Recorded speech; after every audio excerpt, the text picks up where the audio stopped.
Nanginginig ang mga kamay ni Liza habang hawak ang makapal na papel. Hindi ito ordinaryong papel. Mabigat ito opisyal at may nakatatak na logo ng isang kumpanyang parang pangalan pa lang ay kayang siyang durugin, Fortaleza Land Development. Sa itaas nakasulat sa malalaki at matatalas na letra ang mga salitang dumurog sa anumang natitirang pag-asa sa kanyang puso. Final Notice of Eviction. 7 araw. Iyon ang ibinibigay nila sa kanya. 7 araw para lisanin ang nag-iisang mundo na kilala niya ang bahay na itinayo ng kanyang mga ninuno, ang lupang diniligan ng pawis at dugo ng kanyang ama, ang lugar kung saan niya binuo ang kanyang mga pangarap kasama ang yumaong asawa. Naigutom na po ako. Basag ng munting tinig ni Enzo ang kanyang 7 taong gulang na anak habang hinihila ang dulo ng luma niyang bestida. Agad na itinago ni Liza ang sulat sa ilalim ng isang paso ng halaman bago humarap sa anak na may pilit na ngiti. Malapit na maluto ang sinigang anak. Sandali na lang ha. Ngunit alam nilang pareho na ang sinigang na yon ay halos sabaw na lang at ilang piraso ng kangkong na pinitas niya sa likod bahay. 3 buwan na ang nakalipas mula nang mamatay sa isang aksidente sa construction site ang asawa niyang si Joseph at kasama nitong nailibing ang kanilang pinagkakakitaan. Ngayon ang paglalabada at paminsan-minsang pagtitinda ng gulay sa palengke ay halos hindi sumasapat para sa kanilang 3 anak. Si Zoe, ang kanyang panganay, na 10 taong gulang, ay tahimik na nagwawalis sa sahig na kawayan. Sa kanyang mga mata, nakikita ni Liza ang pag-aalalang hindi dapat pasan ng isang bata. Si Leah naman, ang bunso niyang 5 taong gulang, ay mahimbing na natutulog sa isang lumang banig, walang kamalay-malay sa unos na paparating sa kanilang buhay. Ang kanilang maliit na bahay kubo na nakatayo malapit sa dalampasigan ng Batangas ay pag-aari ng kanilang pamilya sa loob ng maraming henerasyon. Ngunit 1 taon na ang nakalipas, nabili ng Fortaleza Land Development ang halos lahat ng lupa sa kanilang lugar. Isang marangyang 5-star resort ang plano nilang itayo. Isa-isang umalis ang kanilang mga kapitbahay, tinanggap ang bayad na inalok ng kumpanya. Ngunit para kay Liza ang lupang ito ay higit pa sa pera. Ito ang kanyang kasaysayan. Ito ang huling alaala ng kanyang asawa. Lumabas siya ng bahay huminga ng malalim at tinanaw ang dagat. Ang amoy ng alat ay laging nagbibigay sa kanya ng kapayapaan, ngunit ngayon parang sinasakal siya nito. Nakita niya si Mang Gregorio, ang pinakamatandang mangingisda sa kanilang baryo, na nag-aayos ng kanyang lambat. Liza anak, bati nito may lungkot sa boses. May balita na ba? Itinuro ni Liza ang kanyang bahay gamit ang nguso. Dumating na Tay Greg, ang pinal na sulat, 7 araw. Napabuntong hininga si Mang Gregorio at umiling. Wala tayong laban sa dambuhalang yan anak. Sila ang may pera, sila ang may kapangyarihan. Marami na sa atin ang sumuko. Pero hindi ito basta lupa lang Tay Greg, ito ang buhay namin. Giit ni Liza, nangingilid na ang luha. Alam ko. Malumanay na, sabi ng matanda. Ngunit ang tanong, anong ipapakain mo sa mga anak mo kung ipaglalaban mo yan hanggang sa huli? Ang tanong na yon ay parang punyal na sumaksak sa kanyang dibdib. Iyon ang katotohanang gumigising sa kanya tuwing gabi. Bigla isang ugong ang narinig nila mula sa malayo. Isang ugong na hindi pamilyar sa kanilang tahimik na lugar. Habang papalapit ito ay lumalakas. At di nagtagal, isang makinang na itim na SUV ang lumitaw sa baku-bakong daan. Kumikinang ito sa ilalim ng sikat ng araw, isang halimaw na bakal na hindi nababagay sa payak nilang kapaligiran. Huminto ito sa mismong tapat ng bahay ni Liza, nag-iwan ng alikabok sa hangin. Napatayo si Liza habang si Mang Gregorio ay napahawak sa kanyang dibdib. Ang mga anak ni Liza na naglalaro sa labas ay natakot at tumakbo sa likod ng kanyang mga binti. Bumukas ang pinto ng sasakyan. Unang lumabas ang isang pares ng mamahaling sapatos na katad na bahagyang lumubog sa alikabok. Sumunod ang isang lalaking matangkad, nakasuot ng isang kulay abong suit na tila mas mahal pa sa buong bahay niya. Ang buhok niya ay maayos na nakasuklay pa atras at ang kanyang mukha ay tila inukit sa bato, matigas walang emosyon. Ito si Adrian Fortaleza, ang CEO ng kumpanya. Nakita na ni Liza ang litrato niya sa dyaryo, pero sa personal, mas nakakatakot ang kanyang presensya. Hindi niya pinansin ang mga bata o si Mang Gregorio. Ang kanyang mga mata, na kasing lamig ng bakal, ay direktang nakatuon kay Liza. Sabi niya, ang kanyang boses ay malalim at walang anumang bahid ng pakikiramay. I assume you received the final notice. Tumango si Liza, pinipigilan ng sarili na magpakita ng takot. Itinaas niya ang kanyang baba. Nakatanggap ako ng papel. Hindi ng paanyaya para bisitahin mo ang aking tahanan. Isang bahagyang pagtaas ng kilay lang ang isinagot ni Adrian.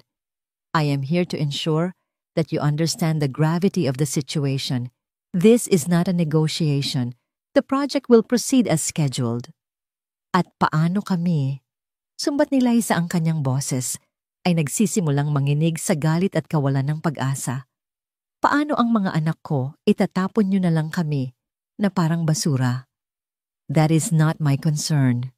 Malamig niyang tugon. The law is on my side. I bought this land legally. Binigyan ko kayo ng sapat na panahon at alok na mas mataas pa sa halaga ng lupa ninyo.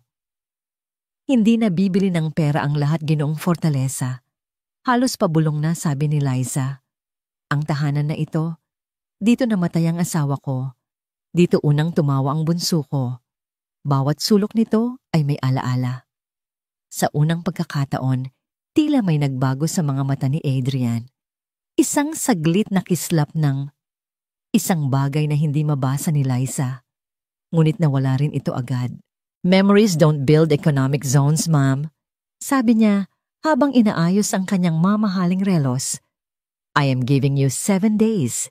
If the property is not vacated by then, my team will proceed with the demolition, with or without your cooperation.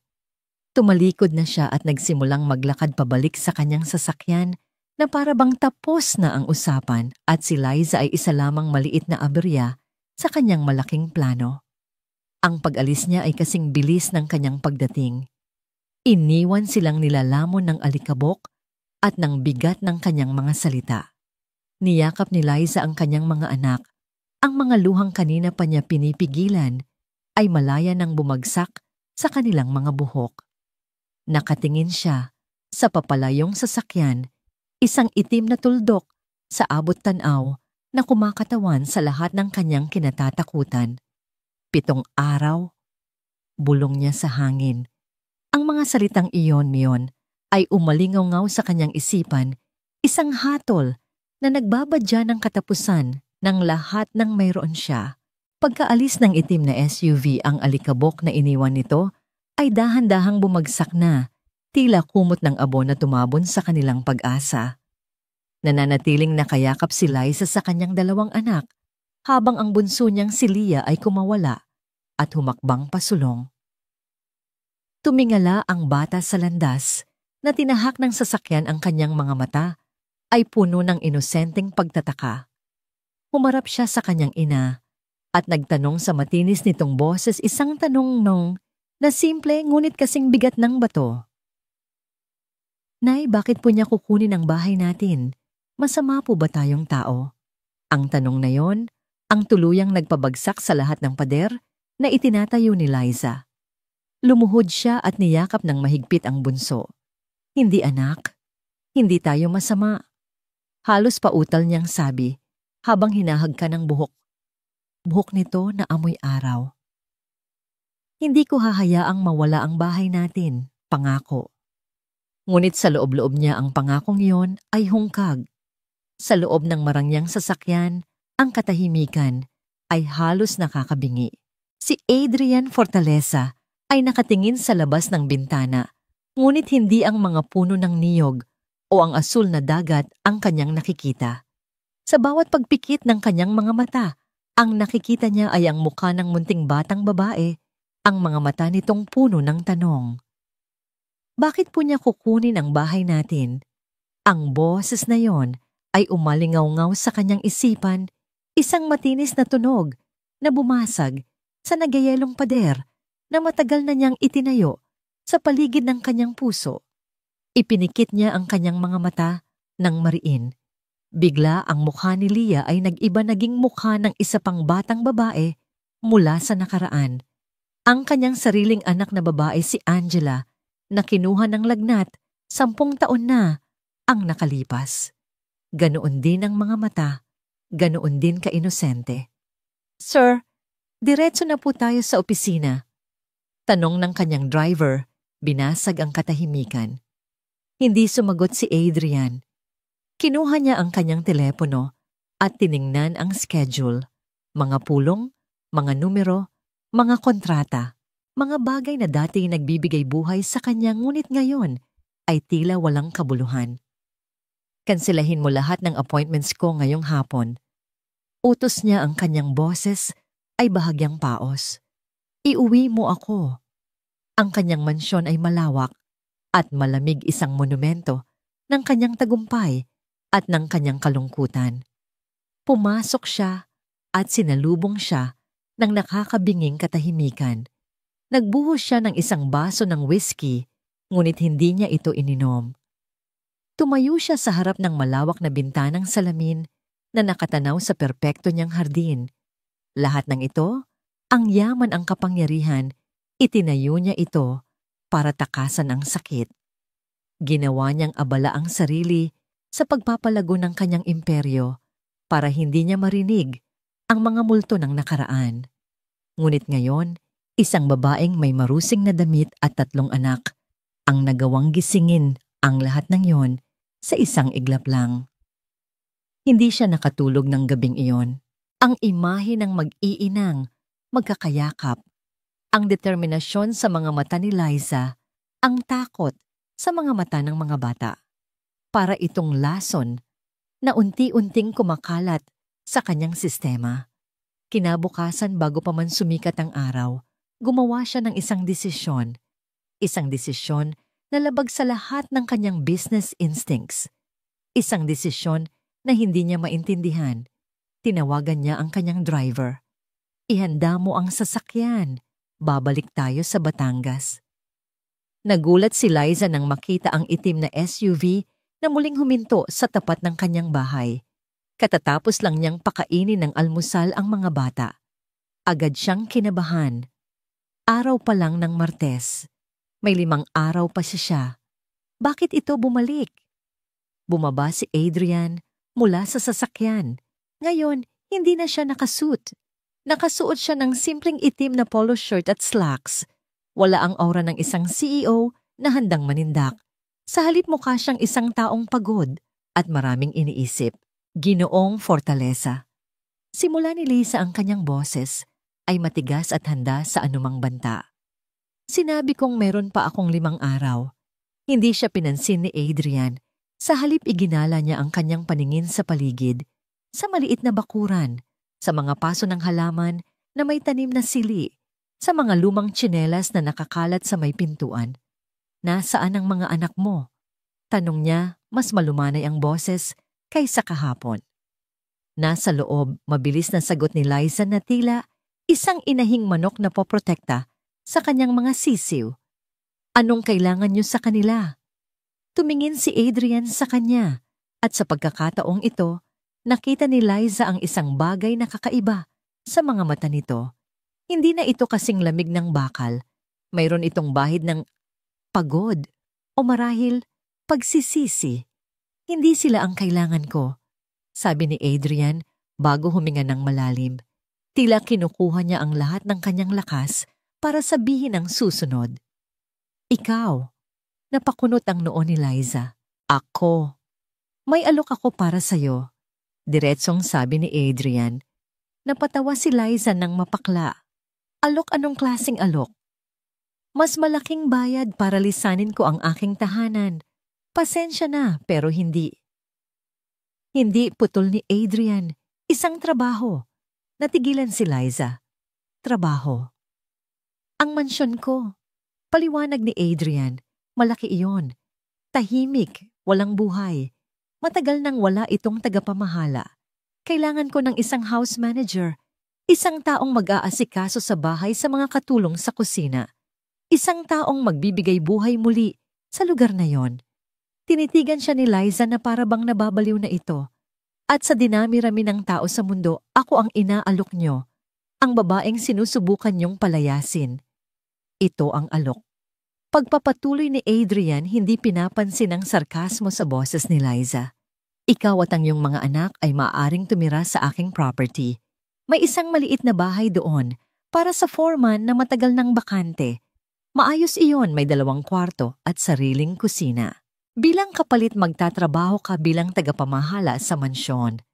Bibigyan kita ng sapat na sahod. Ang mga anak mo ay makakapag-aral sa pribadong eskwelahan sa bayan. Magkakaroon sila ng maayos na pagkain-damit at higit sa lahat isang bubong na hindi ko ipagigiba. Ang mundo ni Liza ay tila huminto sa pag-ikot. Ang alok ay hindi ka panipaniwala. Isang bitag ba ito?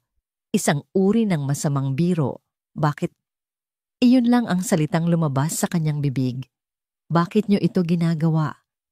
Nag-iwas ng tingin si Adrian at tumingin sa dagat. Sabihin na lang natin na mayroon kang isang bagay na matagal ko nang hinahanap at mayroon akong solusyon sa problema mo. It's a business proposition. Pareho tayong makikinabang. Katahimikan. Tanging ang tunog lang ng alon at ang tibok ng puso ni Liza ang maririnig. Tiningnan niya ang pinto ng kanyang bahay kubo kung saan naroon ang kanyang mga anak ang kanyang buong mundo.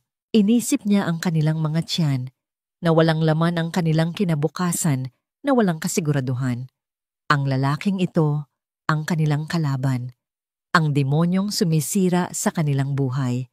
Ngunit ngayon, inaabutan siya nito ng isang lubid para makaahon sa kumunoy. Isang lubid na maaaring may lason. Pag-isipan mo, sabi ni Adrian bago tumalikod. Babalik ako bukas para sa iyong sagot. Naiwan si Liza na nakatayo roon, tulala habang ang alok ng lalaki ay umuulit-ulit sa kanyang isipan.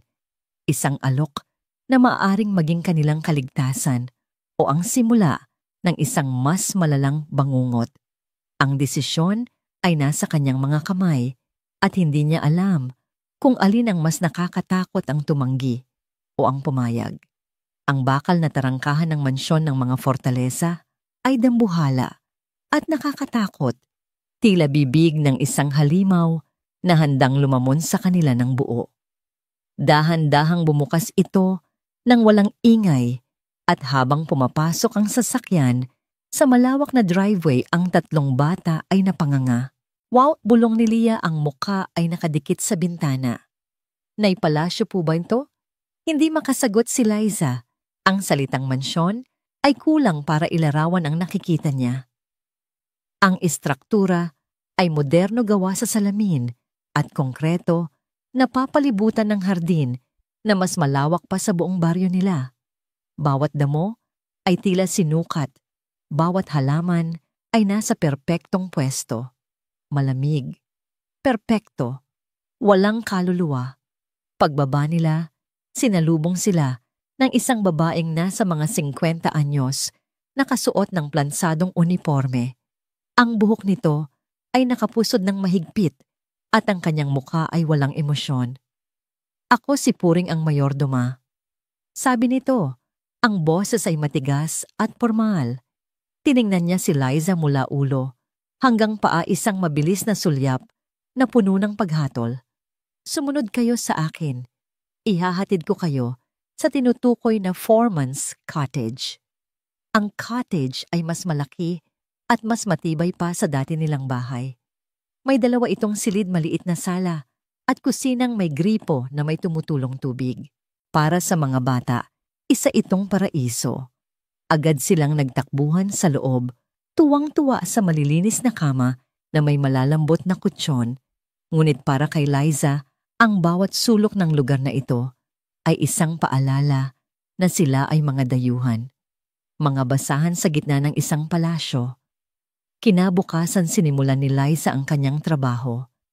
Inilibot siya ni Manang Puring sa malawak na mansyon. Ipinapaliwanag ang mga dapat gawin. Ang bawat salita ng matanda ay may kasamang patagong insulto. Dito ang kusina, sabi ni Puring habang binubuksan ang isang pinto, patungo sa isang kusinang kasing laki ng isang restaurant. Kumpleto sa gamit. Marunong ka bang gumamit ng mga ito? O baka sanay ka lang sa kalande kahoy? Hindi sumagot si Liza. Tiniis niya ang bawat masasakit na salita. Para sa kanyang mga anak, kakayanin niya ang lahat. Ang kanyang unang gawain ay iorganisa ang library. Libo-libong libro ang nakahilera sa mga istanteng abot-langit. Habang nag-aalis siya ng alikabok, naramdaman niya ang bigat ng kalungkutan sa silid. Ang bawat libro, bawat muebles, ay tila nababalot sa alaala ng isang pamilyang nawala. Sa ikatlong araw, isang pamilyar na boses ang tumawag sa kanya mula sa labas ng cottage. Si Mang Gregorio. May dala itong isang bayong ng mga bagong huling isda. "Kamusta ka na, anak?" Tanong ng matanda. Ang mga mata ay puno ng pag-aalala. "Mabuti naman po, Tay Greg." Sagot ni Liza, ngunit alam niyang hindi siya kayang magsinungaling sa matanda. Pumasok si Mang Gregorio at umupo sa maliit na silya. Ang buong baryo, Liza, ikaw ang pinag-uusapan. May mga nagsasabing nagpagamit ka sa kalaban. May mga nagsasabing ipinagpalit mo ang dangal natin para sa pera. Wala po akong ipinagpalit. Depensa ni Liza, nanginginig ang boses. Ginagawa ko po ito para sa mga anak ko, para may pagkain sila, para makapag-aral sila. Alam ko. Malumanay na sabi ni Mang Gregorio. Hinawakan nito ang kamay niya. Hindi kita hinuhusgahan, anak. Nag-aalala lang ako. Baka sa pag-iwas mo sa apoy sa nagbabagang uling ka naman napunta. Mag-iingat ka sa lugar na ito. Ang mga taong mayayaman, iba ang kanilang laro. Ang mga salita ni Mang Gregorio ay tumagos sa kanyang puso.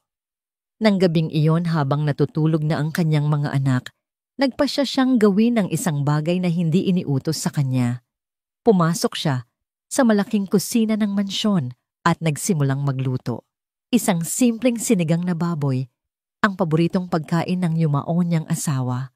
Ang amoy ng sampalok at sabaw na kumukulo ay unti-unting pumuno sa malamig at tahimik na bahay.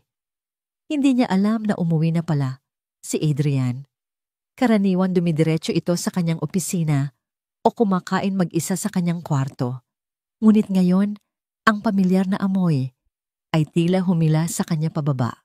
Natigilan si Liza nang makita niya itong nakatayo sa may pinto ng kusina, nakatingin sa kanya. "Anong ginagawa mo?" Tanong ni Adrian, ngunit walang galit sa kanyang boses. "Pasensya na po, sir." Nauutal na, sabi ni Liza. "Nagluto lang po ako ng hapunan. Para sa amin. Naisip ko lang na baka hindi ako kumakain yan." Putol nito at akmang tatalikod. Ngunit huminto ito. Tumingin ito sa kumukulong kaldero at sa isang iglap, isang malayong alaala ang kumislap sa kanyang mga mata. Pero mabango. Naglakas loob si Liza. "Gusto niyo po bang tikman, sir, kahit isang mangkok lang?" Ilang segundo itong hindi kumibo. Pagkatapos sa ikinagulat ni Liza at ng iba pang katulong na nakarinig, tumango ito.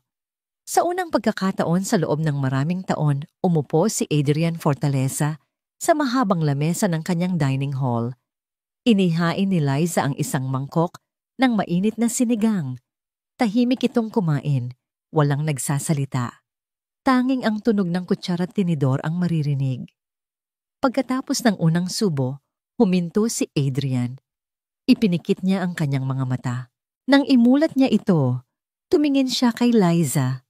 Walang salitang namutawi sa kanyang bibig, ngunit sapat na ang nakita ni Liza sa kanyang mga mata, isang pagkasabik sa isang bagay na matagal nang nawala. Isang paghahanap sa init ng isang tunay na tahanan. Humigop siyang muli, at muli hanggang sa maubos ang laman ng mangkok. Sa sandaling iyon, ang malamig na mansyon ay tila bahagyang uminit. Ang pader sa pagitan ng amo at ng bagong tagapamahala ay bahagyang gumuho. Ngunit habang si Liza ay nakakaramdam ng isang munting sinag ng pag-asa, isang tunog ng rumaragasang sports car ang bumasag sa katahimikan sa labas. Maya-maya lang bumukas ang pinto at isang babae ang pumasok na tila pag-aari niya ang lugar. Napakaganda niya. Nakasuot ng isang pulang bestida na hapit sa kanyang katawan, ang kanyang buhok ay perpektong nakaayos at ang kanyang mga labi ay pininturahan ng kulay dugo. Siya si Vanessa, ang anak ng dating business partner ng ama ni Adrian, isang babaeng lumaki sa yaman at karangyaan. Adrian, darling. Bati niya, ang boses ay matamis, ngunit may talim. I was in the area and thought I'd surprise you.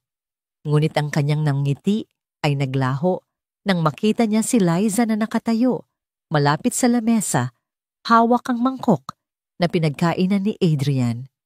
Tumingin si Vanessa mula kay Adrian patungo kay Liza at pabalik. Ang kanyang mga mata na kanina'y nangaakit ay biglang nagliyab. Hindi ito tingin ng pagtataka. Ito ay tingin ng isang agila na nakakita ng isang ahas sa kanyang pugad. Isang tingin na nagsasabing, "Sino ka? At anong ginagawa mo sa teritoryo ko?" Ang nangiti ni Vanessa ay kasing tamis ng lason. Lumapit ito kay Adrian, ipinulupot ang braso sa binata na para bang matagal na silang hindi nagkita, ngunit ang kanyang mga mata ay nanatiling nakatutok kay Liza. "Adrian, darling, hindi mo man lang sinabi sa akin na may bago ka palang katulong." Sabi niya, ang salitang katulong ay idiniin niya ng may halong panunuya at mukhang marunong magluto ng pagkain ng mahihirap. Naramdaman ni Liza na namula ang kanyang mukha. Naramdaman niya ang tingin ng ibang mga kasambahay. Sa isang iglap siya ay muling naging ang babaeng marusing mula sa dalampasigan. Hindi komportable si Adrian sa sitwasyon. Dahan-dahan niyang inalis ang pagkakapulupot ng braso ni Vanessa. Liza is the new house manager, Vanessa, at masarap ang luto niya. "Oh, house manager," muling sabi ni Vanessa na may pilit na pagkamangha. "How progressive of you, darling. Anyway, since I'm here, can you ask her to get me a glass of your finest red wine?" Bigla akong nauhaw. Ang simpleng utos ay isang patibong. Ipinapakita nito kung sino ang may kapangyarihan. Walang nagawa si Liza, kundi tumango, kumuha ng isang mamahaling bote ng alak mula sa wine cellar at nagsalin sa isang eleganteng kopita. Habang papalapit siya para iabot ito kay Vanessa, biglang gumalaw ang babae. Isang maliit, halos hindi mapapansing hakbang patagilid. "Naku, pasensya na. Ang lampa ko naman." Sigaw ni Vanessa nang aksidenteng mabunggo ang kamay ni Liza. Ang pulang alak ay sumaboy hindi sa sahig, kundi sa puting apron ni Liza. Isang malaking pulang mantsa na parang dugo sa kalinisan. Ang eksena ay nagmistulang isang painting ng kahihiyan. "Oh my goodness, look what I did." Sabi ni Vanessa, ang kanyang mga mata ay nagpapanggap na nag-aalala, ngunit sa ilalim nito ay may kislap ng tagumpay. "I'm so sorry. Mabuti na lang at sa'yo lang natapon at hindi sa mamahalin kong bestida." Nanliit si Liza sa kanyang kinatatayuan. Gusto niyang sumagot, gusto niyang sabihing sinadya iyon, ngunit alam niyang walang maniniwala sa kanya. Yumuko na lang siya. "Okay lang po, ma'am. Lalamnan ko na lang po ulit ang inyong kopita." Ngunit si Adrian ang sumagot. "Huwag na, Liza. Umuwi ka na at magpalit. Ako na ang bahala dito." Ang kanyang boses ay kalmado, ngunit may diin ng inis na nakatutok kay Vanessa. Ang insidenteng iyon ang naging simula ng isang digmaang walang sigawan, ngunit puno ng nakakalasong pananahimik at matatalim na tingin. Pagkaalis ni Vanessa, iniwan nito ang isang tensyon na halos hinihiwa ang hangin.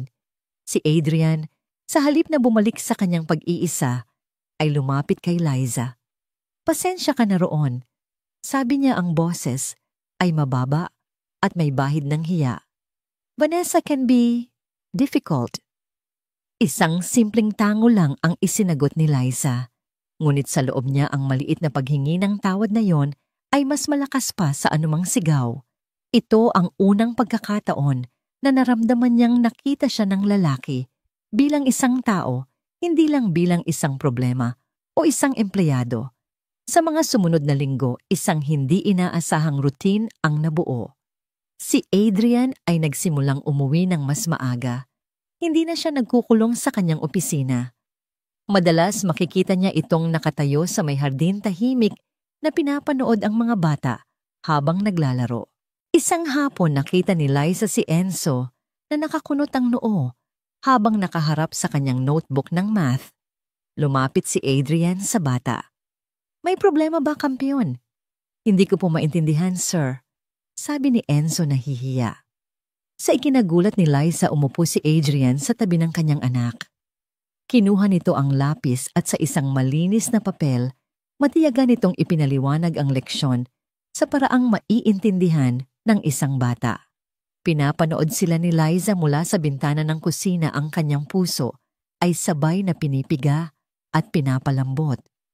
Ang lalaking muntik nang magwasak sa kanilang tahanan ay siya ngayong nagtatayo ng pundasyon ng kaalaman para sa kanyang anak. Ang pinakabumabali sa kanyang puso ay ang unti-unting paglapit ni Leah kay Adrian. Isang gabi, habang nagbabasa si Adrian ng mga papeles sa sala, lumapit ang bunso na may dalang picture book. "Basahan mo ko, Tito Pogi," sabi ni Leah gamit ang pangalang siya mismo ang nag-imbento. Natigilan si Adrian. Ang kanyang buong katawan ay nanigas. Matagal siyang nakatitig sa libro na para bang isa itong ahas. Ngunit nang tumingala siya at makita ang nag-aabang na mga mata ni Leah, isang bagay sa loob niya ang sumuko. Kinuha niya ang libro, kinandong ang bata. At sa isang boses na malalim, ngunit dahan-dahan, nagsimula siyang magbasa. Narinig ni Liza ang lahat mula sa pasilyo. Ang boses ni Adrian, na karaniwang puno ng awtoridad at lamig, ay naging malumanay. Bawat salita ay binibigkas niya ng may pag-iingat na para bang isang sagradong ritual. Napasandal si Liza sa pader, hindi namamalayang may mga luha na palang dumadaloy sa kanyang pisngi.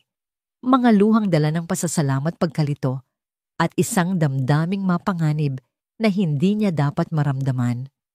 Ngunit hindi lang si Liza ang nakapansin sa mga pagbabagong ito. Si Manang Puring at ang ilang mga kasambahay na matapat kay Vanessa ay nagmamasid din. At si Vanessa na palaging nakakahanap ng dahilan para dumalaw ay nakita ang lahat. Nakita niya ang paraan ng pagtingin ni Adrian sa mga bata. Nakita niya ang unti-unting paglambot sa mga mata nito kapag nasa paligid si Liza. At nagsimula siyang maghasik ng lason. "Kawawa naman si Sir Adrian," maririnig ni Liza na ibinubulong ni Vanessa sa mga katulong habang nagkakape sa hardin. "He's so lonely, kaya siguro kahit sino na lang ang pinagtitiwalaan niya. It makes him vulnerable." Madaling samantalahin ng mga taong desperado. Ang mga salita ay hindi direktang para sa kanya, ngunit bawat isa ay parang karayom na tumutusok sa kanyang pagkatao. Isang gabing malalim hindi makatulog si Liza. Bumaba siya sa kusina para uminom ng tubig nang mapansin niyang may ilaw sa library. Sumilip siya at nakita si Adrian na nakatayo, nakatalikod. Hawak ang isang naka-frame na litrato. Akmang aalis na sana siya nang magsalita ito, hindi lumilingon. "Alam kong nariyan ka, Liza." Pumasok siya ng dahan-dahan. "Pasensya na po, sir. Hindi ko po sinasadyang." "Halika," sabi nito, ang boses ay malungkot. Humarap ito at ipinakita sa kanya ang litrato. Isang magandang babae at isang munting batang babae, parehong nakangiti. "Ang asawa ko si Isabella at ang anak namin si Angela. Napakaganda po nila," tanging nasabi ni Liza. 10 taon na, bulong ni Adrian na para bang sa sarili lang niya sinasabi. 10 taon na pero parang kahapon lang. 1 linggo lang ang pagitan nila. complications from childbirth para kay Isabella, at isang biglaang lagnat para kay Angela. Sa isang iglap na wala silang pareho. Sa pagkakataong yon, hindi si Adrian Fortaleza, ang makapangyarihang CEO, ang nakikita ni Liza. Ang nakikita niya ay isang lalaking wasak, isang lalaking nalunod sa sarili niyang kalungkutan. Naiintindihan ko po ang sakit, mahinang sabi ni Liza. Ang asawa ko, si Joseph, masaya siyang tao, laging nakangiti. Kahit gaano kahirap ang buhay, lagi niyang sinasabing, kaya natin tumahal. At isang araw, hindi na lang siya bumalik. Tumingin si Adrian sa kanya at sa pagkakataong yun ang pader na yelo sa pagitan nila ay tuluyan ng natunaw. Nakita nila ang isa't isa, dalawang taong pinag-isa ng parehong sugat ng parehong pangungulila. Paano mo nakakayanan? Tanong ni Adrian. Tumingin si Liza sa direksyon ng kanilang cottage. Dahil sa kanila, sila ang dahilan kung bakit kailangan kong bumangon araw-araw. Ang gabing iyon ay nag-iwan ng kakaibang pakiramdam kay Liza, isang koneksyon na hindi niya inaasahan. Kinabukasan gumaan ang kanyang pakiramdam. Ngunit hindi niya alam, ang laso na ikinalat ni Vanessa ay nagsimula ng kumilos. Hapon na nang umuwi si Zoe mula sa eskwela. Karaniwan masaya itong magkukwento tungkol sa kanyang araw. Ngunit ngayon, tahimik itong pumasok sa cottage, namumula ang mga mata. Anak, anong problema? Nag-aalalang tanong ni Liza. Hindi sumagot si Zoe. Niyakap lang nito ang kanyang ina ng mahigpit at nagsimulang humagulgol. Zoe, anak, sabihin mo kay nanay. May nanakit ba sa'yo? Umiling si Zoe, ang muka ay nakasubsob sa balikat ni Liza. Sa gitna ng kanyang mga hikbi, lumabas ang mga salitang dumurog sa puso ng ina.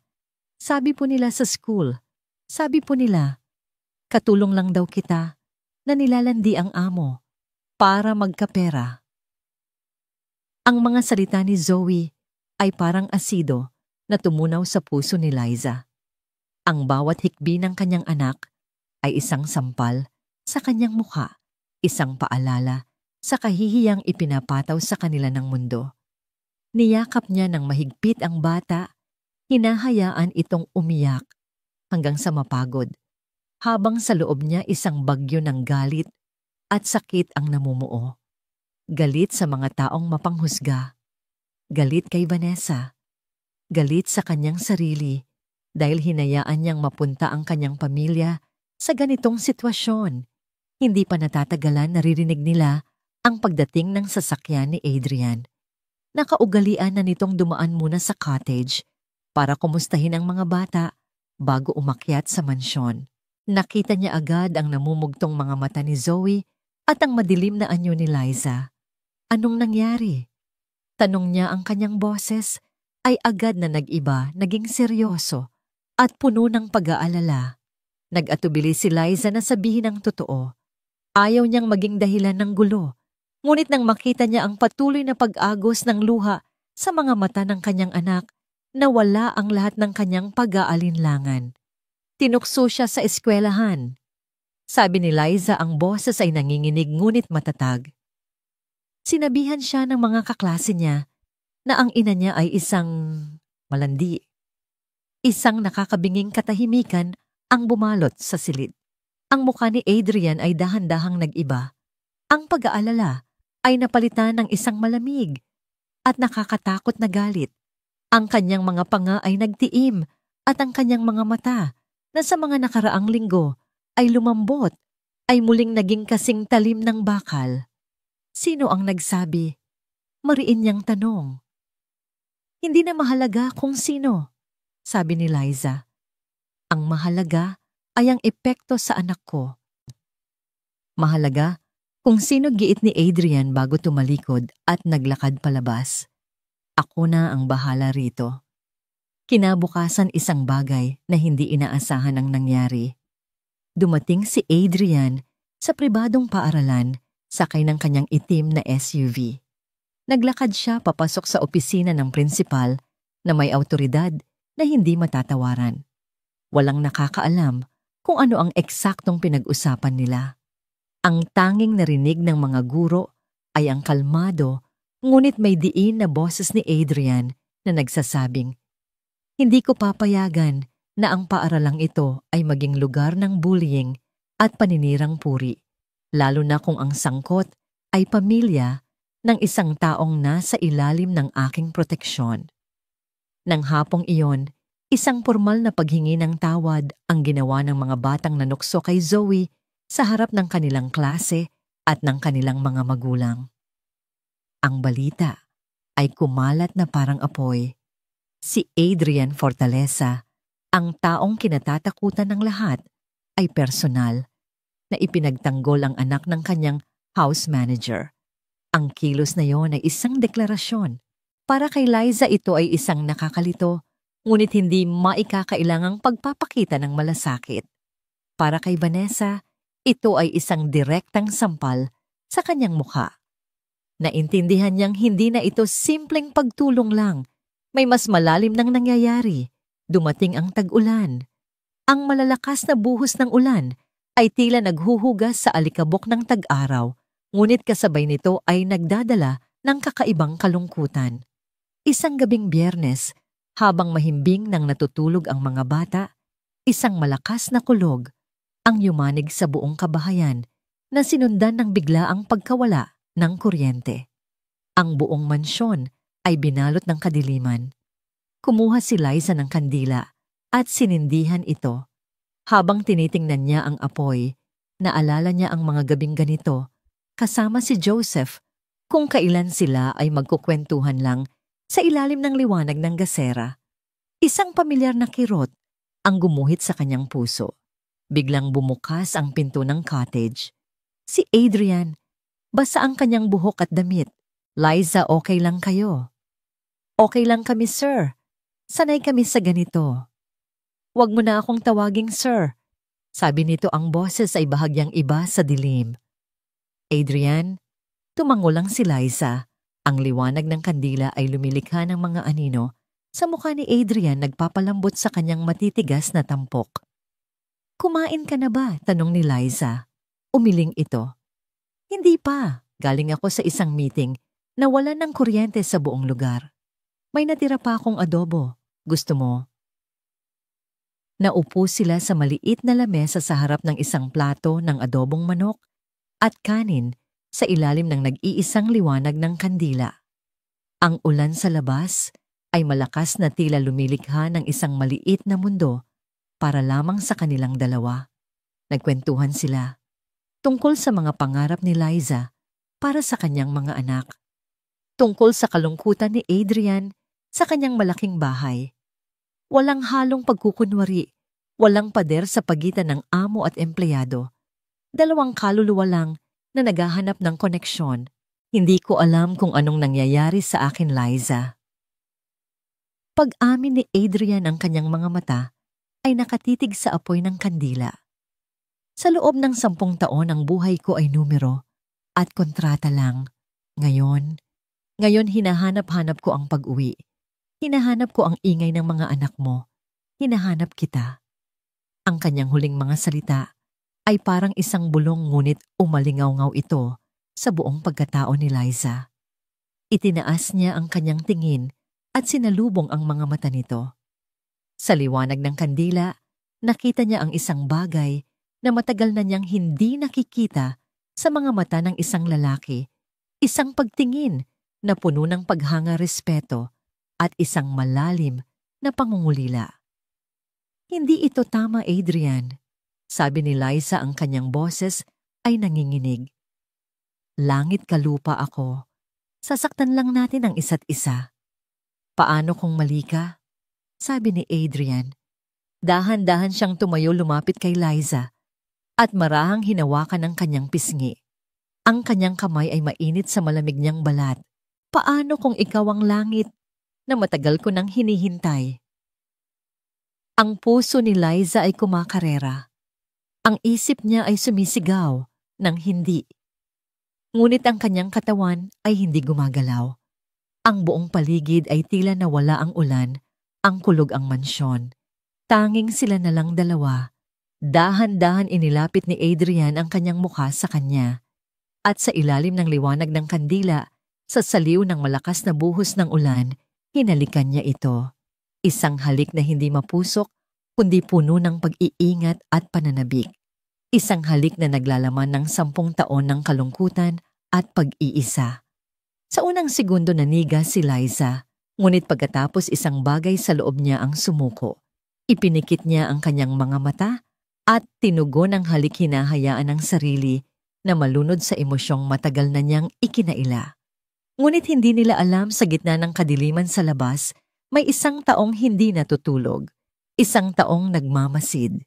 Si Vanessa na umalis kanina lang dahil sa ulan ay napilitang bumalik dahil may naiwan siyang importanteng gamit. Ginamit niya ang kanyang duplicate key para makapasok sa tarangkahan. Papunta na sana siya sa mansyon nang makita niya ang liwanag ng kandila mula sa bintana ng cottage. Dahan-dahan siyang lumapit nagtago sa likod ng isang malaking halaman at ang kanyang mga mata ay nanlaki sa kanyang nakita. Ang eksena sa harap niya ay parang isang eksena mula sa isang pelikula, ang dalawang anino na nagiging isa sa liwanag ng kandila. Mabilis niyang kinuha ang kanyang cellphone, itinaas ito nag-focus at sa eksaktong sandali na ang kanilang mga labi ay magkadikit, isang halos walang ingay na click ang narinig. Mayroon na siyang ebidensya. Isang litratong kayang sumira, hindi lang sa isang hamak na house manager, kundi pati na rin sa lalaking naglakas loob na ipagkait sa kanya ang inaakala niyang sa kanya dapat. Isang nangiting demonyo ang gumuhit sa mga labi ni Vanessa habang siya ay dahan-dahang umatras sa dilim. Hawak na niya ang bala. Ang kailangan na lang niya ay ang tamang target. At alam na niya kung sino iyon. Si Martin ang pinakakonserbatibo at maimpluwensyang miyembro ng Board of Directors ng Fortaleza Land Development. Ang umaga pagkatapos ng halik ay dumating na may kasamang kakaibang bigat. Ang ulan ay tumila na at ang sikat ng araw ay tila mas matalim. Para kay Liza ang bawat sulok ng mansyon ay isang paalala ng nangyari. Isang lihim na pareho nilang ayaw pag-usapan ngunit hindi rin nila kayang kalimutan. Nag-iwasan sila ng tingin ni Adrian. Ang dating namumuong koneksyon ay napalitan ng isang mahirap na katahimikan na puno ng mga tanong at takot. Samantala sa isang mamahaling coffee shop sa Maynila, inilatag ni Vanessa ang kanyang bitag. "Martin, tito." Sabi niya kay Martin, isang lalaking nasa mga 60 anyos na may buhok na halos puti na at salamin na nagpapahiwatig ng kanyang pagiging istrikto. "Nag-aalala lang talaga ako para kay Adrian." "Anong ibig mong sabihin, Hija?" Tanong ng matandang lalaki habang humihigop ng kape.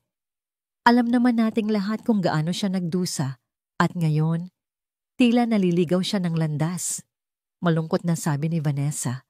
Maingat niyang inilabas ang kanyang telepono. "Ayoko sanang ipakita ito sa iyo, tito, pero bilang isang taong may malasakit sa kumpanya at sa pamangkin ko, kailangan mong malaman." Ipinakita niya ang litrato. Malabo ito kuha mula sa malayo, ngunit ang mensahe ay malinaw ang anino ni Adrian at ng isang babae. Magkalapat ang mga labi sa liwanag ng kandila. Napaubos si Martin. Muntik na niyang maibuga ang kanyang kape. Sino? Sino ang babaeng yan? Ang bagong house manager niya. Malumanay na sagot ni Vanessa na tila isang inosenteng tagapagbalita. Ang babaeng pinapalayas niya dati. Ang biyudang may 3 anak. Ang mukha ni Martin ay namula sa galit. Isang eskandalo. Hindi ito katanggap-tanggap. Ang proyektong resort ay nakasalalay sa imahe ng kumpanya sa reputasyon ni Adrian. Anong sasabihin ng mga invitor kung malaman nila ito? Iyon nga po ang kinatatakutan ko, tito. Sabi ni Vanessa, nagkukunwaring nag-aalala. Kailangan nating gumawa ng paraan bago pa mahuli ang lahat. Kinahapunan tinawagan ni Martin si Adrian para sa isang emergency meeting. Doon sa loob ng malamig na boardroom, hinarap niya ang binata. "Adrian, ano itong nababalitaan ko? Sigaw ni Martin, inilapag ang isang nakaprint na kopya ng litrato sa lamesa.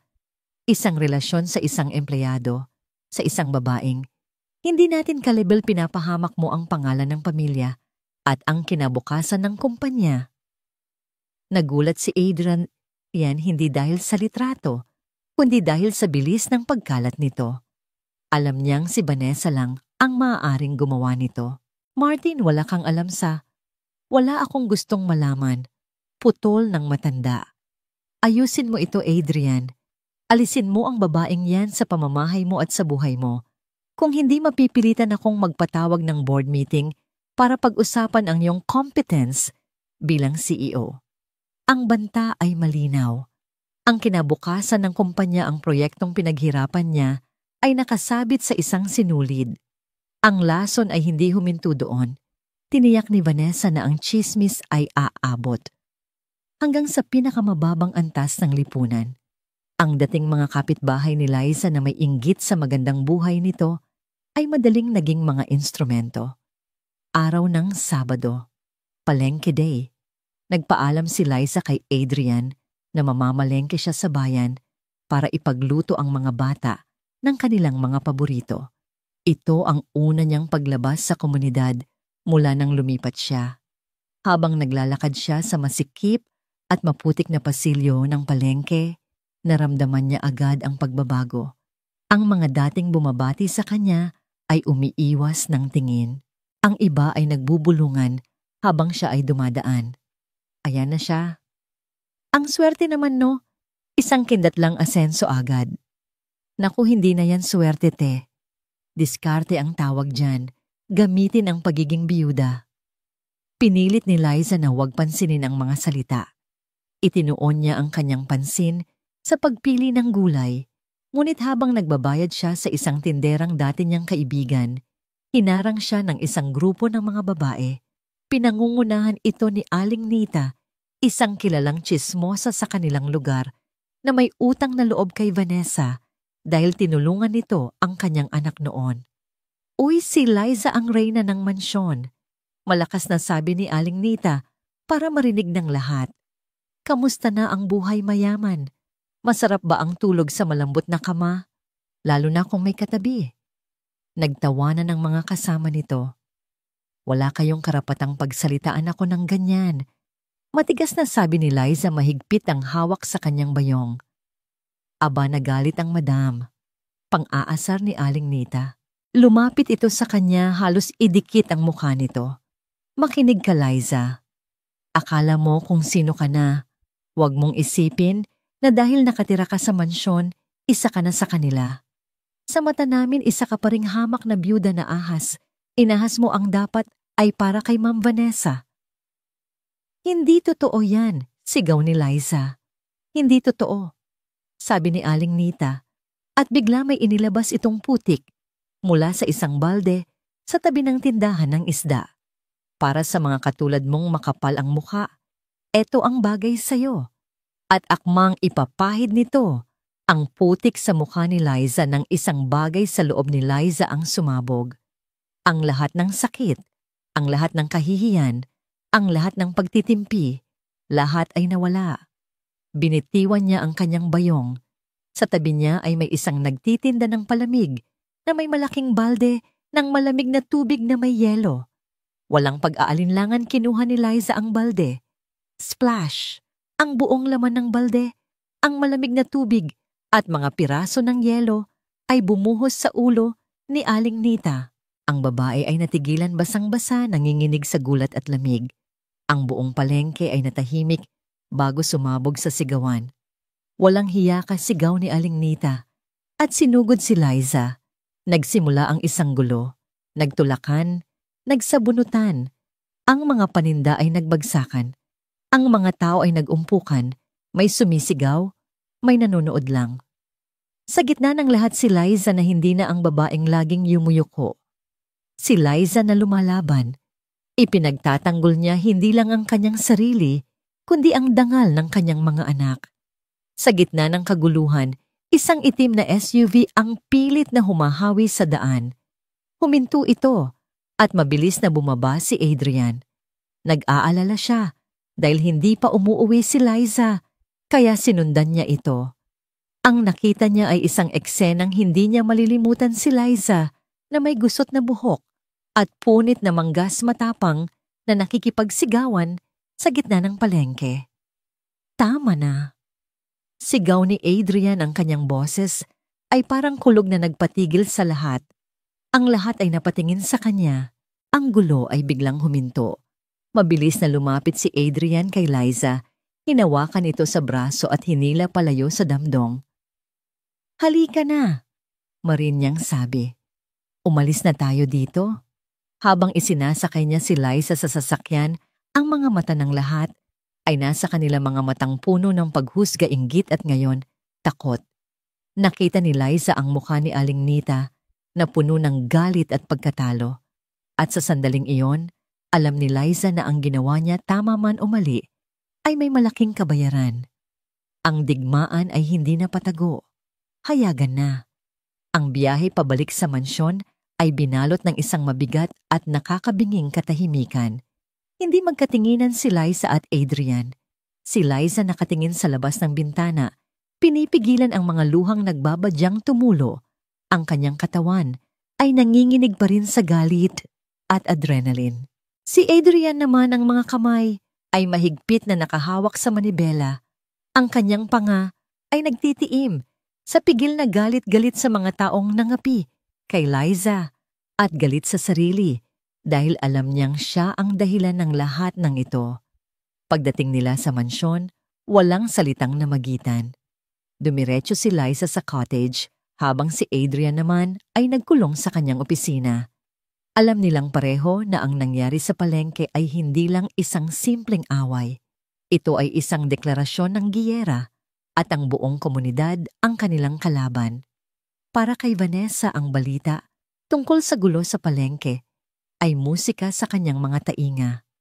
Ang pagiging palaban ni Liza ay mas nagbigay sa kanya ng dahilan para isagawa ang kanyang huling pinakamasamang plano.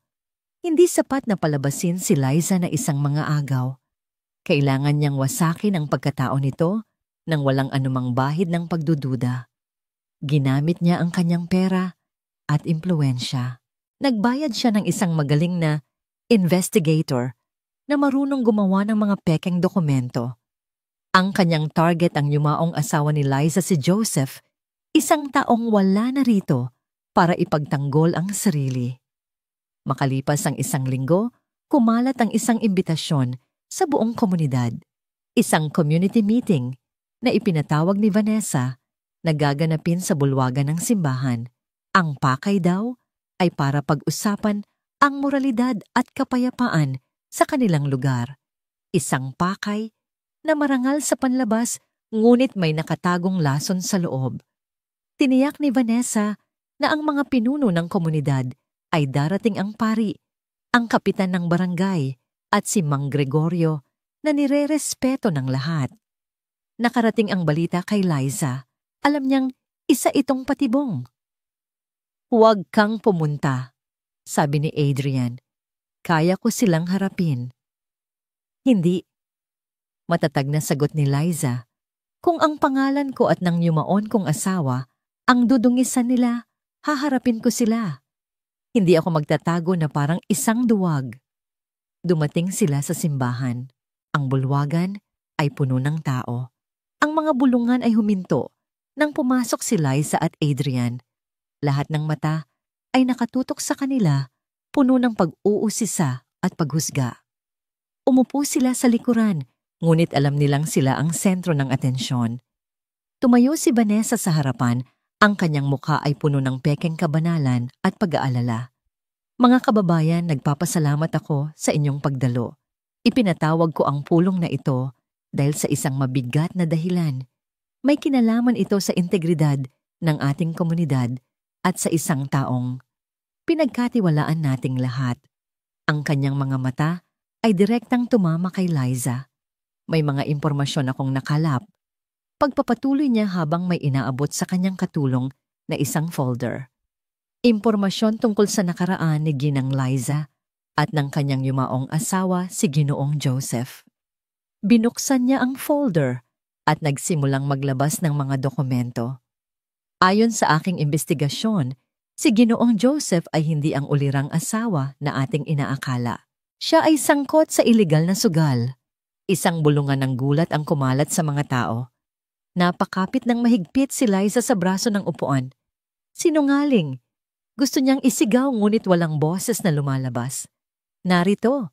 Sabi ni Vanessa, itinaas ang isang pekeng dokumento na may logo ng pulisya. Isang police report mula sa Maynila na nagsasabing nahuli siya sa isang raid ng sugalan. Nakalaya lang siya dahil sa piyansa na hindi niya binayaran. At hindi lang yan. Dagdag pa niya naglabas ng isa pang papel. Ito ay isang kasunduan sa pautang mula sa isang kilalang loan shark. Isang malaking halaga na inutang niya para sa kanyang bisyo. Isang utang na hanggang ngayon ay hindi pa nababayaran. Bawat dokumento ay isang punyal na sumasaksak sa puso ni Liza. Alam niyang lahat ng yun ay kasinungalingan. Si Joseph ay nagkaroon ng maliliit na utang para sa gamot ng kanilang anak, oo ngunit sugal loan shark, hindi kailanman. Tumingin si Liza kay Mang Gregorio. Nakita niya ang pagkalito at pagdududa sa mga mata ng matanda. Kahit ang taong pinagkakatiwalaan niya ay nagsisimula ng maniwala. At ang pinakamasakit sa lahat, sabi ni Vanessa, ang kanyang boses ay puno ng dramatikong awa. Bago siya namatay, meron siyang nakuhang life insurance at ang tanging beneficiary ay ang kanyang asawang si Liza. Ang implikasyon ay malinaw at nakakakilabot. Ang lahat ng ito ay kasinungalingan. Sa wakas ay sigaw ni Adrian tumayo mula sa kanyang upuan. Ito ay paninirang puri. Talaga ba, Adrian? Kalmadong tanong ni Vanessa. O baka naman nabulag ka lang? Hindi mo ba nakikita ang babaeng ito? Marahil hindi na natin dapat pagtakhan kung bakit ganoon na lang ang paglapit niya sa'yo.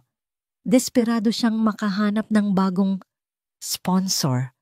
Ang mga salita ay tumama kay Liza na parang isang malakas na sampal. Tumingin siya sa paligid.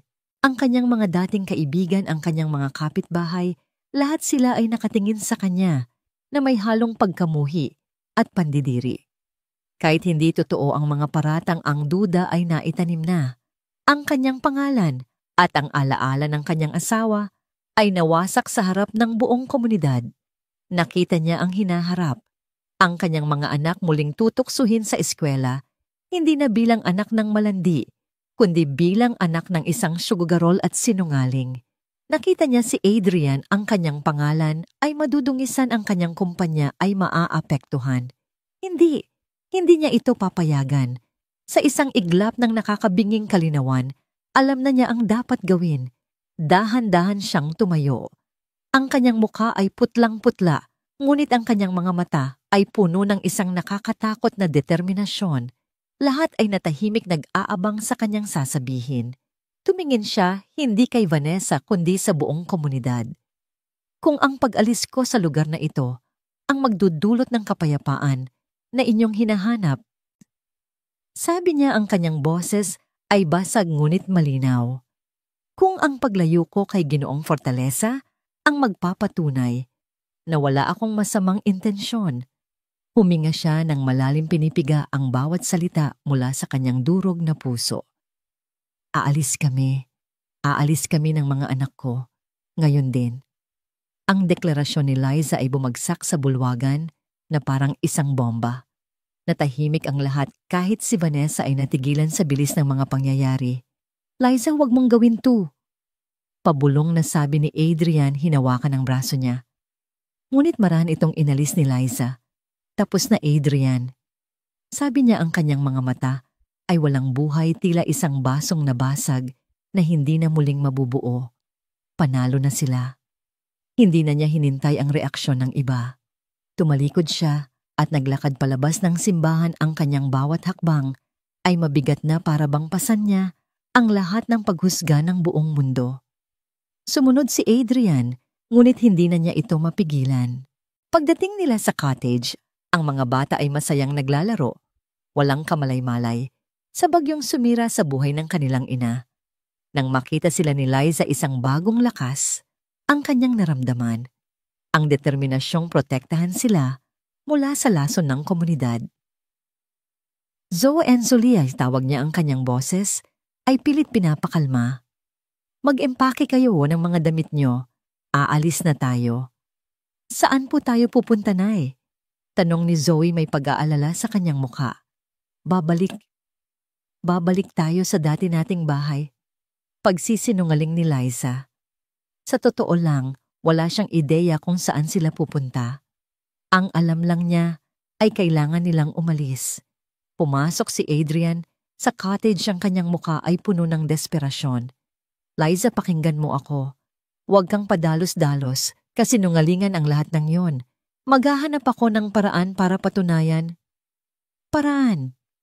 Mapait na tawa ni Liza. Adrian, nakita mo ang mga tingin nila. Narinig mo sila. Kahit patunayan mo pa na santo si Joseph, ang duda ay naitanim na. Mananatili na kaming tsismis at ayokong lumaki ang mga anak ko sa ganoong kapaligiran. Ayokong maranasan nila ang naranasan ni Zoe. Tapos na. Hindi pa ito tapos. Giit ni Adrian, ang kanyang boses ay tumataas. Hindi ako papayag na tapusin mo ito ng ganito.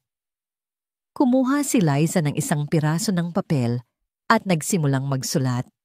Isang maikling liham ng pasasalamat na may kasamang formal na pagbibitiw sa trabaho. Inilapag niya ito sa lamesa. Salamat sa lahat, Adrian. Sabi niya hindi makatingin sa mga mata nito. Salamat sa pagtulong mo sa mga anak ko. Hinding-hindi ko yon makakalimutan. Pero hanggang dito na lang. Kinuha niya ang maliit na bag na naglalaman ng kanilang mga damit at tinawag ang mga bata. Bago pa man makakilos si Adrian, mabilis silang lumabas ng cottage. Isang tricycle na naghihintay sa labas ng tarangkahan na pinara ng isa sa mga usyoserong kapitbahay ang agad nilang sinakyan. Naiwang nakatayo si Adrian.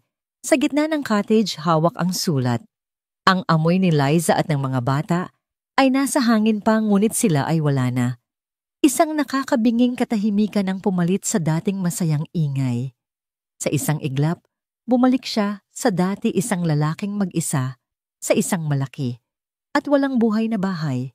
Ngunit sa pagkakataong ito, iba na. Isang apoy ang nagsimulang mag-alab sa loob niya. Isang apoy na hindi nadala ng kalungkutan, kundi ng purong galit. Galit kay Vanessa at determinasyon na hindi siya papatalo.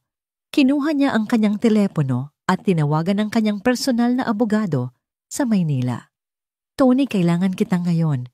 Cancel everything. I-book mo ang pinakamagaling na private investigator sa buong Pilipinas. I don't care about the cost. Kailangan kong malaman ang lahat tungkol kay Vanessa, lahat ng baho niya, at kailangan ko ang resulta bago mag-umaga. Sumunod, tinawagan niya ang kanyang pinagkakatiwalaang accountant. Leo, I need a full audit of all accounts connected to Vanessa and her family's company for the past 5 years. Every single transaction. I want it on my desk by 8 a.m. tomorrow. Ginugol ni Adrian ang buong gabi sa kanyang opisina. Hindi siya kumain, hindi siya natulog. Tanging ang itim na kape at ang pagnanais na maibalik si Liza ang nagpatuloy sa kanya. Ang kanyang opisina ay naging isang war room. Mga tawag sa telepono, mga email, mga dokumento. Bandang 3:00 ng madaling araw, dumating ang unang resulta mula sa investigator. Si Vanessa, sa likod ng kanyang imahe bilang isang mayamang socialite, ay baon pala sa utang. Ang kumpanya ng kanyang pamilya ay malapit ng malugi at mayroon siyang malaking pagkakautang sa mga kasino. Bandang 5:00, tumawag ang accountant. Sir Adrian, may nakita po ako. Isang consultancy fee na regular na binabayaran sa isang kumpanyang pag-aari ng pamilya ni Ma'am Vanessa. Malaking halaga. At sa tingin ko, sir, walang tunay na serbisyong nangyayari. Mukhang unti-unti niyang sinisip-sip ang pondo ng kumpanya. Pag-aari, paglustay, desperasyon, lahat ng piraso ay nagtutugma. 6:00 ng umaga, isang email ang dumating. Mula ito sa investigator. Isang pangalan at isang address sa Maynila. Ang pangalan ng taong gumawa ng mga pekeng dokumento kasama ang isang kopya ng bank transfer mula sa account ni Vanessa. Got you bulong ni Adrian sa sarili. Ngunit kasabay ng tagumpay na ito, isang masamang balita ang dumating. Isang text message mula kay Martin. Adrian, I am calling for an emergency board meeting at 9 a.m. today. The agenda, your immediate resignation. The investors are furious. The scandal is out of control. This is the end of the line. Tiningnan ni Adrian ang orasan. 6:15 a.m. Mayroon siyang wala pang 3 oras para iligtas ang lahat ng kanyang pinaghirapan at para itama ang isang malaking pagkakamali. Kasabay nito nalaman niya mula sa isang impormante na si Vanessa ay nag-book ng flight paalis ng bansa. Flight papuntang Singapore mamayang tanghali. Naghahanda na itong tumakas, dala ang perang ninakaw nito. Ang karera laban sa oras ay nagsimula na. Kailangan niyang harapin ang board pigilan si Vanessa sa pagtakas at higit sa lahat hanapin si Liza bago pa ito tuluyang mawala. Alam niyang iisa lang ang lugar kung saan maaaring magtungo si Liza para humingi ng tulong. Ang lugar kung saan nandoon ang tanging taong maaaring nakakaintindi pa sa kanya. Mang Gregorio. Bulong ni Adrian habang mabilis na kinukuha ang susi ng kanyang sasakyan. Ang kanyang destinasyon, ang maliit na baryo sa tabi ng dagat. Ang kanyang misyon, ang bawiin ang buhay na ninakaw sa kanya. Ang itim na SUV ni Adrian ay humarurot sa bakubakong daan patungo sa baryo na para bang isang itim na bala na hinahabol ang liwanag ng sumisikat na araw. Bawat segundo ay mahalaga. Sa isip niya umuulit-ulit ang imahe ni Liza, ang tapang nito, ang sakit sa mga mata nito, at ang bigat ng desisyon nitong umalis. Natagpuan niya si Mang Gregorio na nag-aayos ng kanyang lambat sa dalampasigan, ang muka ay kulubot sa pag-aalala. Nakita niyo po ba sila? Tanong ni Adrian, halos habol ng hininga pagbaba ng sasakyan. Tumingin sa kanya ang matanda, may awa sa mga mata. Oo, iho. Dito sila dumiretso kagabi. Umiiyak ang mga bata. Wasak na wasak si Liza. Itinuro nito ang isang maliit na kubo na halos natatabunan na ng mga talahib. Pansamantala ko silang pinatuloy dyan. Pero kaninang madaling araw umalis din sila. May dumaang bus papuntang Maynila. Ayaw na raw niyang maging pabigat pa sa akin. Saan sa Maynila? Mabilis na tanong ni Adrian. Umiling si Mang Gregorio. Hindi niya sinabi. Ang sabi lang niya, magsisimula siyang muli sa lugar na walang nakakakilala sa kanya. Iho, anuman ang namamagitan sa inyo. Totoo ba ang mga paratang laban sa kanya? Tinitigan ni Adrian ang matanda, ang kanyang mga mata ay nag-aalab. Lahat po iyon ay kasinungalingan, isang masamang bitag. At ngayon, papunta ako sa Maynila para patunayan yan. Kung ganoon, sabi ni Mang Gregorio, tumayo ito ng tuwid, sasama ako sayo. Hindi ko hahayaang mag-isa si Liza sa laban na ito. Ako ang kumumbinsi sa kanyang pagtiwalaan ka. Pananagutan ko ito. Samantala, sa ika-40 palapag ng Fortaleza Tower sa Makati, nagsisimula na ang emergency board meeting. Ang hangin sa loob ng boardroom ay malamig at mabigat. Si Martin ang nangunguna sa pulong, ang kanyang mukha ay matigas na parang bato. Si Vanessa nakaupo sa isang tabi bilang concerned party ay nagtataglay ng isang mahinhin ngunit matagumpay ng ngiti. Alam niyang panalo na siya. As you all know, simula ni Martin, we are here to discuss a grave matter. Ang iskandalong kinasasangkutan ng ating CEO si G. Adrian Fortaleza ay nagdulot ng malaking pinsala sa reputasyon ng ating kumpanya. Our stocks are projected to drop. Ang tiwala ng mga investor ay nawawala. Where is Adrian? Tanong ng isang board member. He should be here to defend himself. Hindi na niya kailangang dumating. Sagot ni Vanessa, ang boses ay puno ng pekeng lungkot. Alam nating lahat na totoo ang mga akusasyon. Nahaharap tayo sa isang krisis at ang tanging solusyon ay ang kanyang agarang pagbibitiw. Biglang bumukas ang pinto ng boardroom ng malakas. Pumasok si Adrian, ang kanyang damit ay bahagyang gusot mula sa mahabang biyahe, ngunit ang kanyang tindig ay matatag at puno ng awtoridad.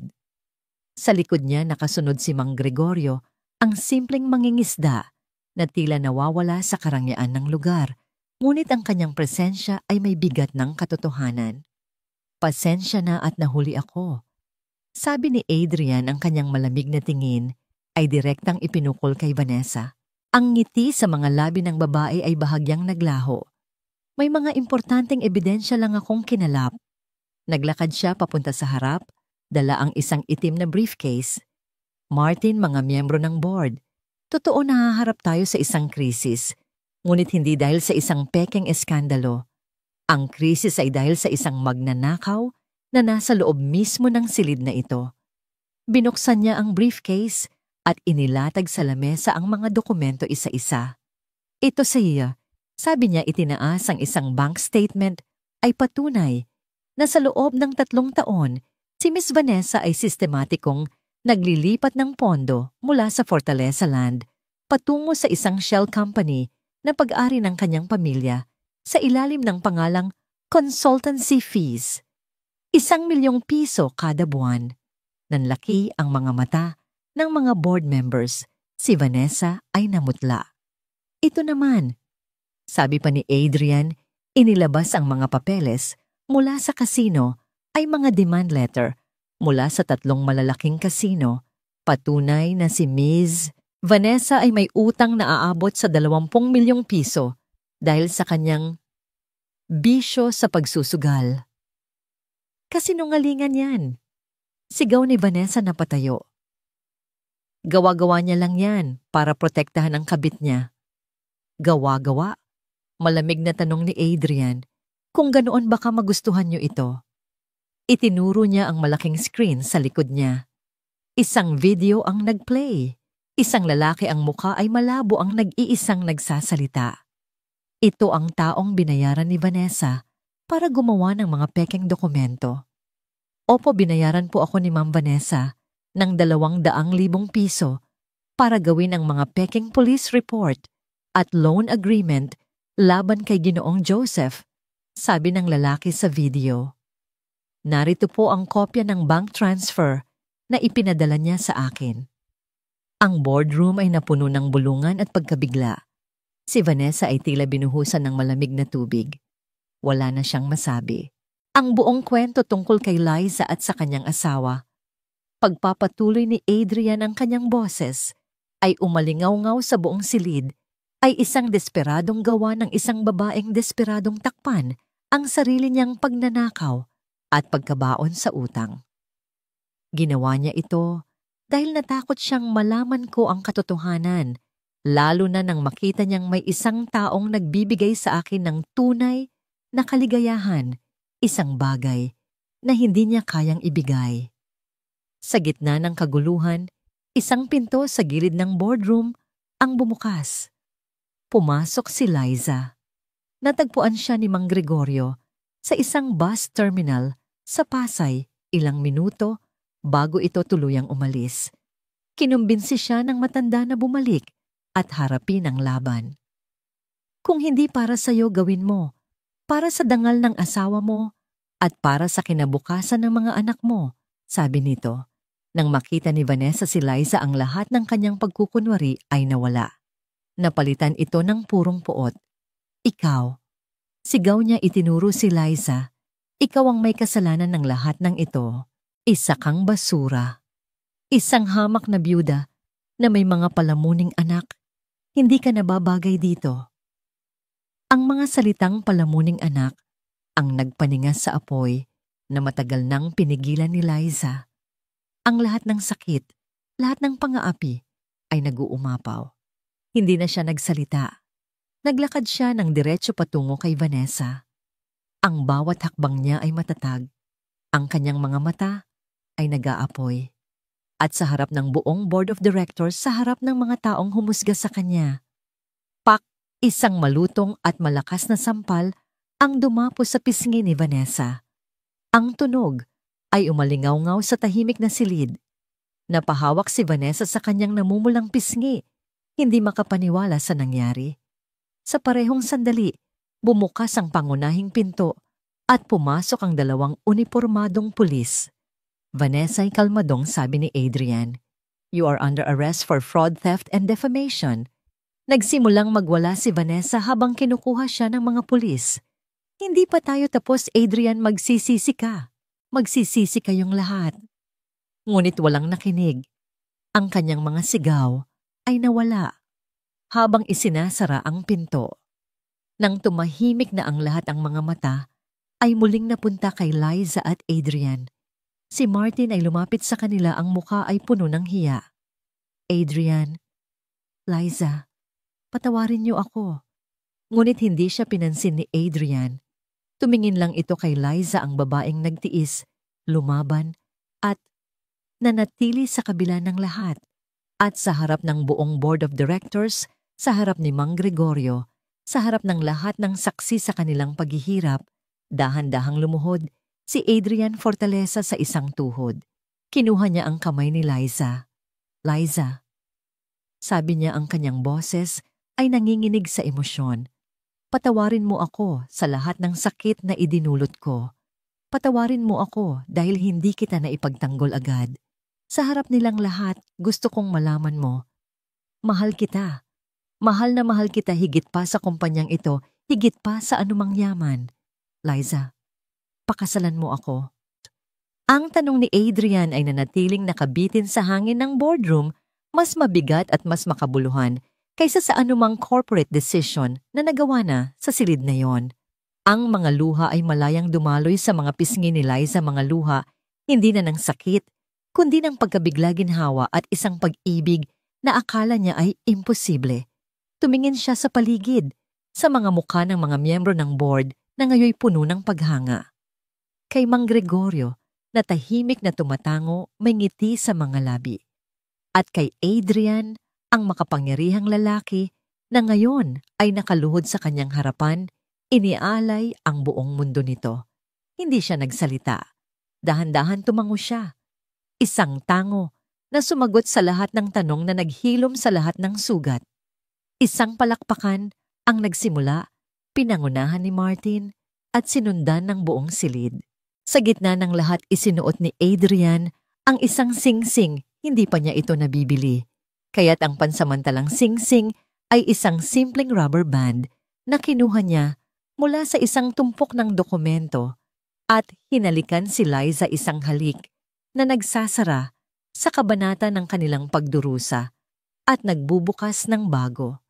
Ang kanilang kasal ay hindi ginanap sa isang malaking katedral sa Maynila. Sa halip, idinaos ito sa maliit na simbahan sa bayan kung saan minsan ay hinusgahan si Liza. Ito ang kanyang hiling, isang paraan para ipakita sa lahat na ang katotohanan at pag-ibig ay laging nananaig.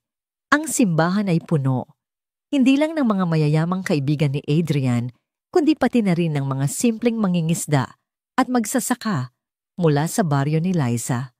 Si Mang Gregorio ang naghatid sa kanya sa altar. Ang kanyang mga anak, si Zoe, Enzo at Leah, ang nagsilbing flower girls at ring bearer. Ang kanilang mga mukha ay nagliliwanag sa kaligayahan. Nang maglakad si Liza sa aisle, suot ang isang simpleng puting bestida. Ang lahat ng mga matang dati puno ng paghusga ay napalitan ng respeto. Nakita nila, hindi ang biyudang mga agaw, kundi isang babaeng may hindi matatawarang lakas at dignidad.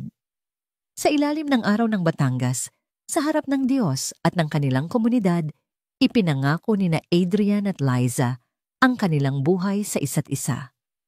Makalipas ang isang taon, ang malawak at dating malamig na mansyon ng mga Fortaleza ay nagbago na. Ang mga pader ay napinturahan ng mas masayang kulay.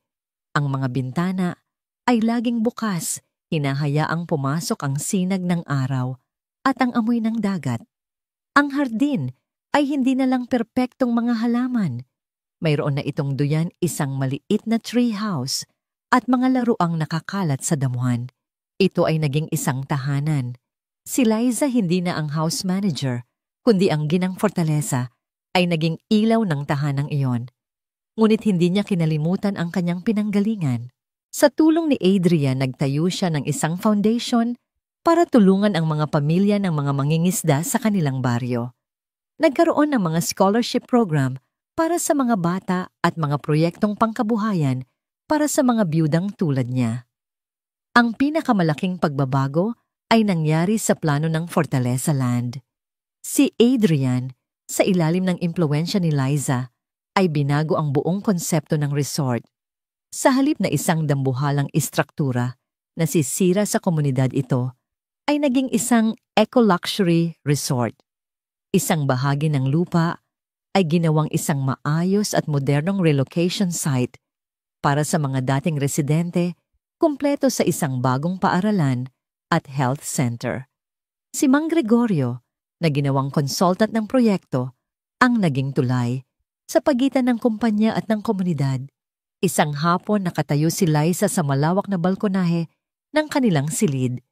Ang kanyang kamay ay nakahawak sa kanyang lumalaking tiyan. 6 na buwan na siyang buntis. Sa ibaba sa hardin ang tanawin ay perpekto.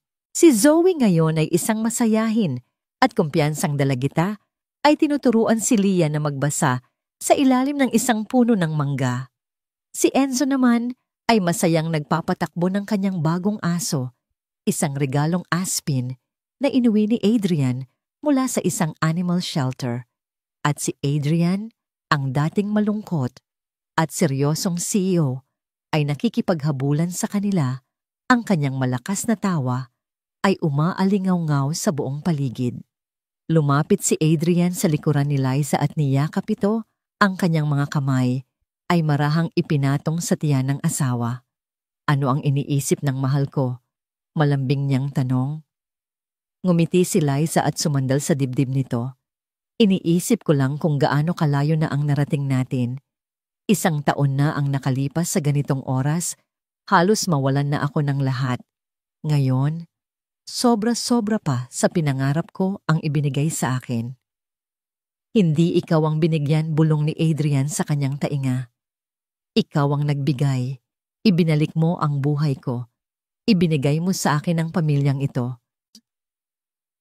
Naramdaman ni Liza ang isang marahang sipa mula sa kanyang sinapupunan. Alam mo na ba kung anong ipapangalan natin sa kanya? Ngumiti si Adrian. May naisip ako. Paano kung Joseph o kaya'y Josefina kung babae? Bilang pagbibigay pugay sa taong unang nagbigay sa'yo ng 3 pinakamagagandang regalo sa buhay mo. Tumingin si Liza sa kanyang asawa, ang kanyang mga mata ay muling napuno ng mga luha, ng purong pagmamahal at pasasalamat. Walang selos, walang pait. Tanging pag-unawa at pagtanggap. Hinalikan niya ito ng buong puso. Mahal kita, Adrian Fortaleza. At mahal na mahal kita, Liza. Sagot nito. Ikaw, kayong lahat. Kayo ang tunay kong tahanan. Habang papalubog ang araw, pinipinta ang kalangitan ng kulay kahel at lila. Ang buong pamilya ay magkakasamang nakaupo sa damuhan. 4 na anak, isang ina at isang ama, isang pamilyang binuo. Hindi ng dugo, kundi ng pag-ibig na sinubok ng panahon, winasak ng kasinungalingan, ngunit muling itinayo ng katotohanan. Ang kanilang kwento ay hindi isang fairy tale. Ito ay isang testamento na ang tunay na tahanan ay hindi isang lugar na gawa sa bato at semento. Ang tunay na tahanan ay matatagpuan sa mga puso ng mga taong nagmamahal sa iyo, mga pusong hinding-hindi ka kailanman palalayasin. 6 na buwan. Matapos ang kanilang kasal, ang buhay sa mansyon ng mga Fortaleza ay tila isang perpektong larawan ng kaligayahan. Ang halakhak ng mga bata, ang nagsisilbing musika sa bawat sulok ng bahay, at ang pagmamahalan ni na Adrian at Liza ay tila isang matatag na pundasyon na hindi kayang gibain. Ngunit ang mga pundasyong hindi pa nasusubok ay marupok, at ang mga anino ng kahapon ay mahaba at matiyagang nag-aabang. Ang unang anino ay nagpakita sa anyo ng isang sobrang may lamang legal na dokumento. Nasa opisina si Adrian Abala sa pag-aaral ng mga blueprint para sa itatayong community school sa tabi ng resort nang pumasok ang kanyang sekretarya na may bahid ng pag-aalala sa mukha. Sir, may nagpadala po nito mula sa Del Rio Mining Corporation. Ang pangalang iyon ay nagpabalik kay Adrian sa isang nakaraang halos 10 taon na niyang kinalimutan. Si Marco Del Rio ang may-ari nito ay dati niyang kakumpetensya. Isang taong walang awa niyang dinurog sa isang corporate takeover. Ginamit niya ang lahat ng maruruming taktika, hostile buyout, pagpapakalat ng chismis sa media pag-agaw sa mga key employees hanggang sa mawala ang lahat kay Del Rio. Iyon ang dating Adrian. Tuso walang puso at nakatuon lang sa panalo. Binuksan niya ang sobre. Ito ay isang cease and desist order. Sinasabi roon na ang isang bahagi ng lupang pagtatayuan ng resort ay di umano'y nasa ilalim pa rin ng isang lumang ancestral claim ng pamilya Del Rio. Isang claim na alam ni Adrian ay basura at walang basihan, ngunit sapat na para magdulot ng abala at pagkaantala sa korte. Walang kwenta to, sabi ni Adrian sa sarili. Ngunit kinabukasan isang artikulo ang lumabas sa isang kilalang business newspaper. Fortaleza Lands Community Project tinayo sa lupang inagaw. Ang artikulo ay tuso. Hindi nito direktang inaakusahan si Adrian, ngunit nagtatanim ito ng duda. Binanggit nito ang agresibong pamamaraan ni Adrian sa pagnenegosyo noon at ipinipinta si Marco Del Rio bilang isang biktima na naghahanap lang ng hustisya. Ang atake ay nagsimula na. Hindi ito direkta sa kanya, kundi sa proyektong malapit sa puso ni Liza. Samantala, si Liza ay nahaharap sa sarili niyang laban. Paparating ang taunang Starlight Charity Ball, ang pinakamalaking social event ng taon para sa mga elitista. Ito ang kanyang unang formal na pagpapakilala sa mundo ni Adrian bilang kanyang asawa. Kailangan mong maging perpekto, sabi ng isang stylist na kinuha ni Adrian habang sinusukatan siya ng isang mamahaling gown. Lahat ng mata ay nasa iyo, Mrs. Fortaleza. Ang mga salitang iyon, sa halip na magbigay ng kumpiyansa, ay nagdulot ng isang pamilyar na kaba sa dibdib ni Liza. Sa harap ng salamin nakita niya ang sarili na nababalot sa seda at diamante, ngunit ang nakita niya ay isang impostor. Ang babaeng mangingisda na naglalaro ng papel bilang isang reyna. Sa gabi ng charity ball, habang bumababa siya sa grand staircase ng mansyon, sinalubong siya ni Adrian. Natigilan ito. "You look breathtaking, mahal." Sabi niya may paghanga sa mga mata. Ngunit ang nangiti ni Liza ay hindi umabot sa kanyang mga mata. Para akong nakikipaglaro ng dress-up, Adrian. Hindi ako ito. Ikaw ito. Mariing sabi ni Adrian, hinawakan ang kanyang kamay. Ikaw ang pinakamaganda at pinakamatatag na babae sa silid na to. Huwag mong kalimutan yan. Ang ballroom ng isang 5-star hotel ay puno ng mga taong kumikinang sa yaman. Ang mga alahas ay mas nakakasilaw pa sa mga chandelier. Ang mga bulungan ay mas matalas pa sa mga kubyertos na pilak. Agad naramdaman ni Liza ang mga tingin. Mga matang mapanuri, mga ngiting hindi totoo. Isang grupo ng mga babae pinangungunahan ng isang socialite na nagngangalang Doña Elvira ang lumapit sa kanila. "Liza Hija, so glad you could finally join us." Sabi ni Doña Elvira, ang boses ay matamis. Ngunit ang mga mata ay nang uusisa. "Narinig ko ang tungkol sa iyong foundation. Napakabuti ng iyong puso. Tumutulong ka sa mga mahihirap." Ang huling salita ay binigkas niya na para bang isa itong sakit na nakakahawa. Ngumiti lang si Liza. "Lahat po tayo ay may kakayahang tumulong, Doña Elvira." Of course, sabi ng matanda. Pero iba pa rin siyempre kapag galing ka mismo sa kanila. Di ba you understand their plight better? Ang insulto ay nakabalot sa pekeng papuri. Naramdaman ni Liza na namula ang kanyang pisngi. Ang kanyang lumang insecurities ay bumabalik. Hindi ka nababagay dito. Isa ka lang hamak na biyuda. Isa kang impostor. Bago pa man siya makasagot, may humila sa braso ni Adrian. Si Martin at ilang miyembro ng board. Adrian, we need to talk. Del Rio is talking to the press. Sinasabi niyang pinagbabantaan mo raw siya. Naiwang mag-isa si Liza sa gitna ng mga lobo. Pinapalibutan siya ng mga peking ngiti at matatalim na bulungan. Ang kanyang kumpiyansa ay unti-unting nauubos nang hindi na niya kaya nagpaalam siya at nagtungo sa powder room. Tumingin siya sa salamin. Ang babaeng nakatingin pabalik ay mukhang pagod at natatakot. Pinikit niya ang kanyang mga mata at huminga ng malalim. Sa kanyang paglabas, isang hindi inaasahang tao ang kanyang nabunggo. Isang babaeng mas matanda, may bakas ng kalungkutan sa mukha, ngunit may tindig pa rin ng dating karangyaan. Si Consuelo, ang ina ni Vanessa. Ginang, Liza. Sabi ng matanda, ang boses ay nanginginig. Natigilan si Liza. Inaasahan niya ang galit ang panunumbat. Ngunit ang nakita niya sa mga mata ni Consuelo ay isang bagay na mas malala, desperasyon. Pasensya na sa abala. Pagpapatuloy ni Consuelo, humigpit ang hawak sa kanyang lumang handbag. Hindi dapat ako narito. Pinalabas na ako ng security. Pero kailangan kitang makausap. Pakiusap. Naawa si Liza. Tungkol po saan ito, Ginang Consuelo? Ang kumpanya namin. Babagsak na. Dahil sa ginawa ni Vanessa, lahat ng aming asset ay naka-freeze. Pero hindi yun ang problema ko. Sabi ng matanda, ang mga luha ay nagsimulang mamuo sa kanyang mga mata. Ang mga empleyado namin. Liza, 50 pamilya. Matatapat silang mga trabahador. Ilang henerasyon ang nagsisilbi sa amin. Ngayon, mawawalan sila ng trabaho. Wala silang matatanggap na separation pay.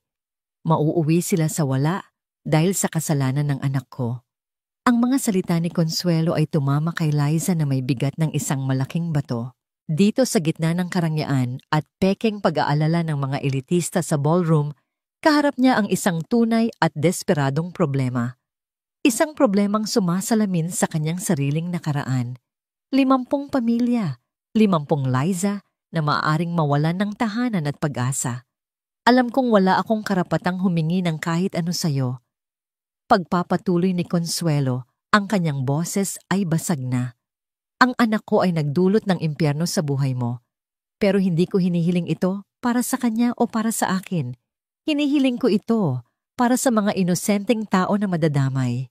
Ikaw, naiintindihan mo sila. Alam kong naiintindihan mo. Inabot ni Consuelo ang isang manipis na folder kay Liza. Ito ang listahan nila, ang kanilang mga pangalan, ang kanilang mga pamilya. Iyan lang. Salamat sa iyong oras. Tumalikod ang matanda at nagsimulang maglakad palayo.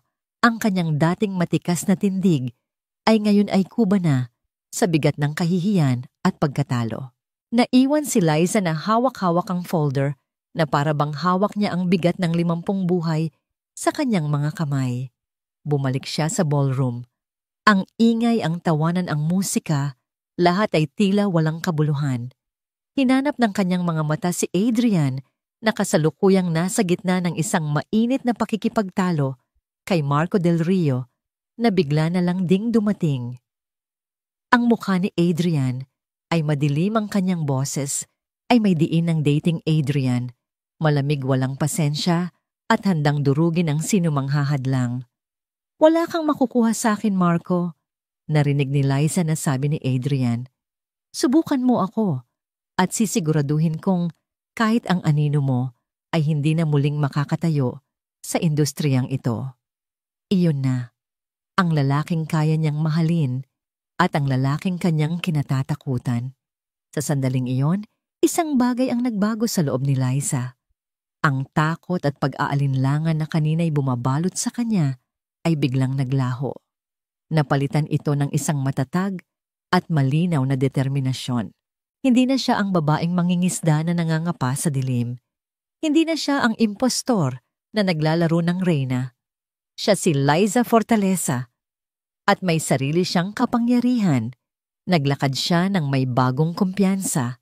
Dumiretso siya hindi sa tabi ni Adrian, kundi sa gitna ng pagtatalo ni na Adrian at Marco. Lahat ng nakapaligid sa kanila ay natahimik.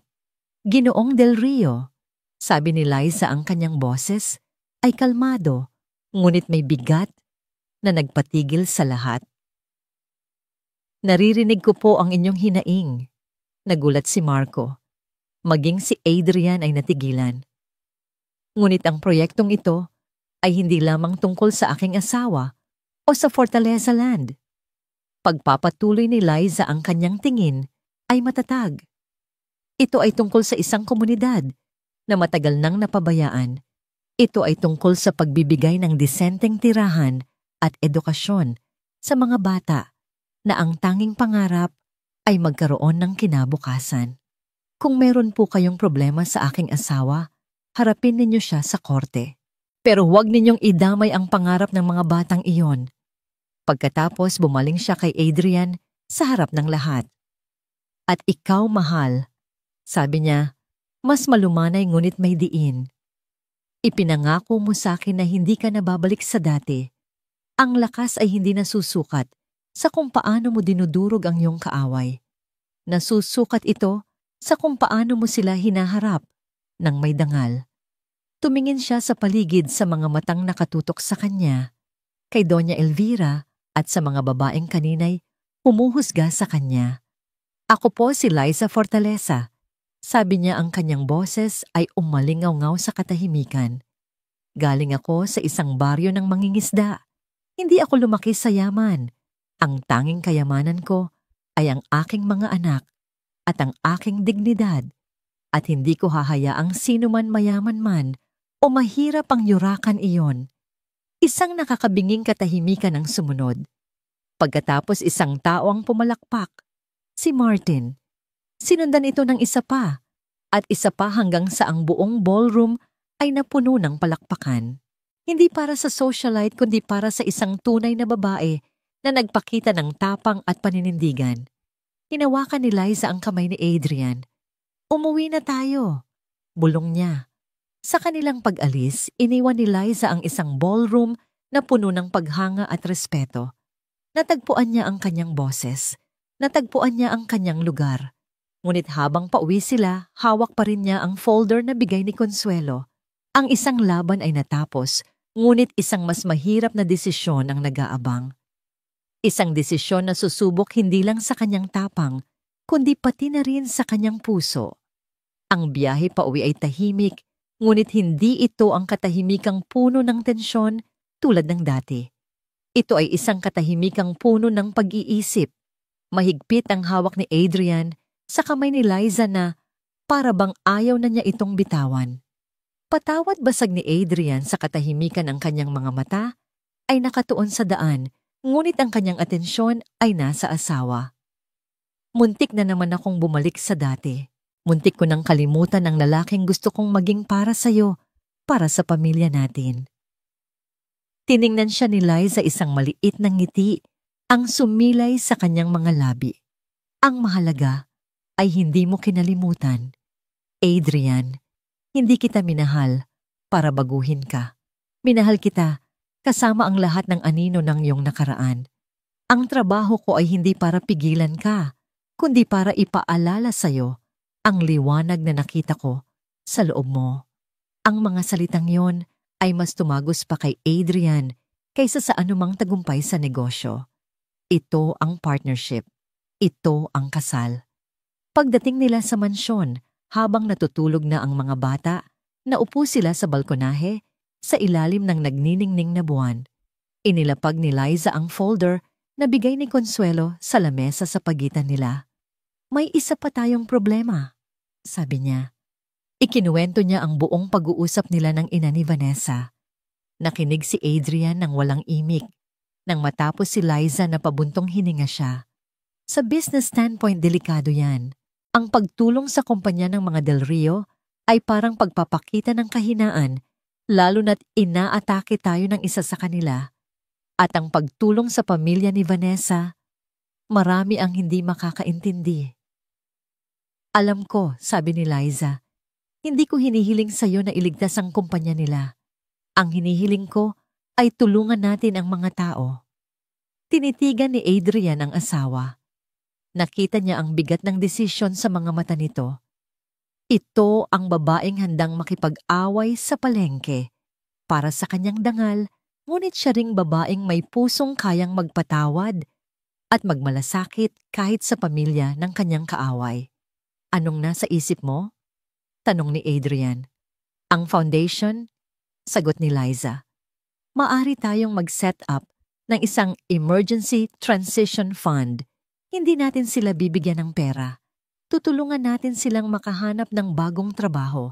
Magbibigay tayo ng skills training. Mag-aalok tayo ng maliliit na pautang para makapagsimula sila ng sarili nilang negosyo. Hindi ito handout, Adrian. Ito ay tulay. Isang solusyong hindi lang nagpapakita ng awa kundi ng talino at dignidad.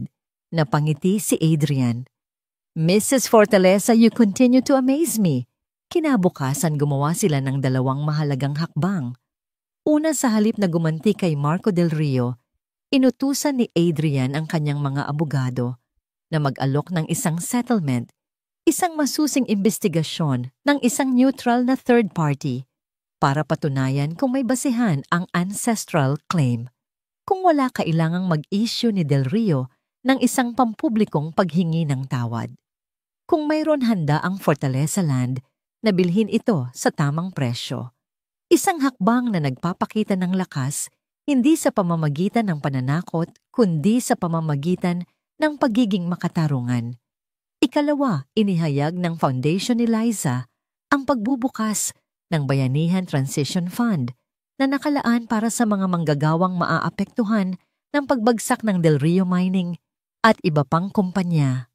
Walang binanggit na pangalan, tanging ang intensyong tumulong. Ang mga hakbang na ito ay nagpadala ng isang malakas na mensahe sa mundo ng negosyo at sa kanilang komunidad. Ang mga Fortaleza ay hindi lang makapangyarihan, sila ay marangal. Makalipas ang ilang linggo, isang umaga, habang nag-aalmusal ang pamilya, sa hardin isang lumang kotse ang huminto sa tapat ng kanilang tarangkahan. Bumaba si Consuelo. Nagkatinginan sina Adrian at Liza.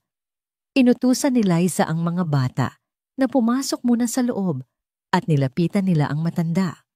May dala si Consuelo na isang maliit na bayong na puno ng mga bagong pitas na mangga. Hindi ito marami. Sabi niya, ang kanyang boses ay mahina, ngunit wala na ang desperasyon ng dati. Pero ito lang ang paraan ko para magpasalamat. Ilan sa mga dati naming trabahador nakatanggap na ng tulong mula sa inyong foundation. Nagsisimula na silang muli. Wala po yon, Ginang Consuelo, sabi ni Liza.